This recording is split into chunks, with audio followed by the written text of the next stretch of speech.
આકાશવાણી ભુજ સ્થાનિક સમાચાર પરેશ મારું વાંચે છે। નમસ્કાર। વંદે માતરમ ગીતના 150 વર્ષ પૂર્ણ થતા રાજ્યના નાયબ મુખ્યમંત્રી હર્ષ સંઘવીએ લખપત તાલુકાના મોટી છેર ગામની બોર્ડર આઉટપોસ્ટ ખાતે જવાનો સાથે રાષ્ટ્રગીતનું સમૂહગાન કર્યું હતું। નાયબ મુખ્યમંત્રીએ જવાનો સહિત ઉપસ્થિત અધિકારીઓ અને કર્મચારીઓ સાથે શપથ લઈને સ્વદેશી અપનાવવા આહવાન કર્યું હતું। આ પ્રસંગે નાયબ મુખ્યમંત્રી હર્ષ સંઘવીએ બીએસએફ જવાનો સાથે સંવાદ કર્યો હતો અને ચાય પે ચર્ચા કરી હતી। ત્યારબાદ નાયબ મુખ્યમંત્રીએ ભુજ કમલમ ખાતે પક્ષના કાર્યકરો અને પદાધિકારીઓને મળ્યા હતા। સરહદી કચ્છ જિલ્લામાં નાયબ મુખ્યમંત્રી હર્ષ સંઘવી સહિત 30 વરિષ્ઠ આઈપીએસ અધિકારીઓ છેવાડે આવેલા ગામોની મુલાકાત લીધી હતી।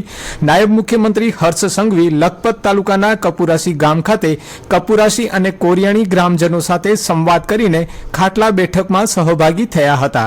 જ્યારે રાજ્યના ડીજીપી વિકાસ સહાય ખાવડા વિસ્તારમાં આવેલ ગામોની મુલાકાત લીધી હતી અને કુરન ગામમાં રાત્રિ રોકાણ કરી ગ્રામજનો સાથે સંવાદ કર્યો હતો। સુરત શહેર પોલીસ કમિશનર અનુપમસિંહ ગેહલોતે સરહદી ગામો હાજીપીર ભીટારા અને આસપાસના વિસ્તારની મુલાકાત લીધી હતી। તેમણે આ ગામોના ગ્રામજનો સાથે સીધો સંવાદ કર્યો હતો। આ મુલાકાત દરમિયાન કમિશનર અનુપસિંહ ગેહલોતે હાજીપીર દરગાહ પર માથું ટેકવી સૌના કલ્યાણ માટે દુહા માંગી હતી। ધોરડો ખાતે ડીઆઈજી વિકાસ વાઘેલાએ વિકાસ અને સુરક્ષાના સમન્વયનો સંવાદ કર્યો હતો। જ્યારે additional director general of police Gujarat Raju ભાર્ગવે સરહદી વિસ્તારના મોવાણા ગામની મુલાકાત લીધી હતી। આજે રાષ્ટ્રીય ગીત વંદે માતરમની રચનાના 150 વર્ષ પૂર્ણ થવા નિમિત્તે રાષ્ટ્રવ્યાપી ઉજવણી થઈ રહી છે। વિવિધ સરકારી કચેરીઓ અને વિવિધ સ્થળોએ રાષ્ટ્રગીતનું સમૂહગાન અને સ્વદેશી અપનાવવાના શપથ લેવામાં આવ્યા હતા।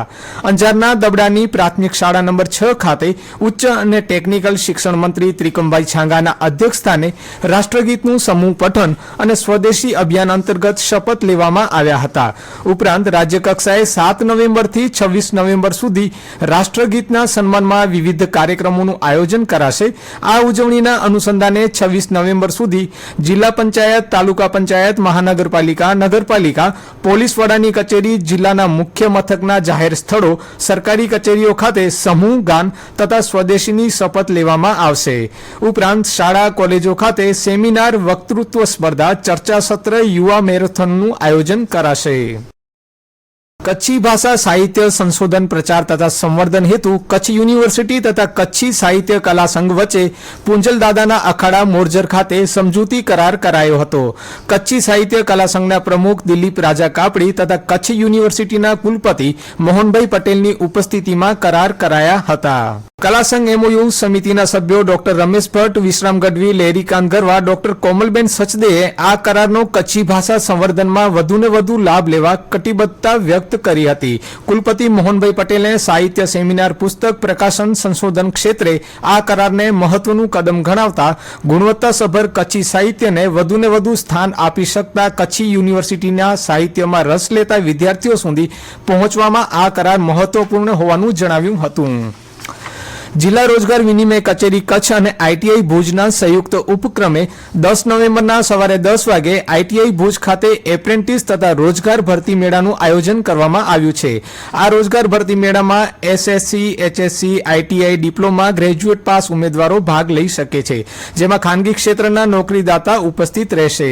અને આ સાથે સમાચાર બુલેટિન પૂરું થયું। નમસ્કાર।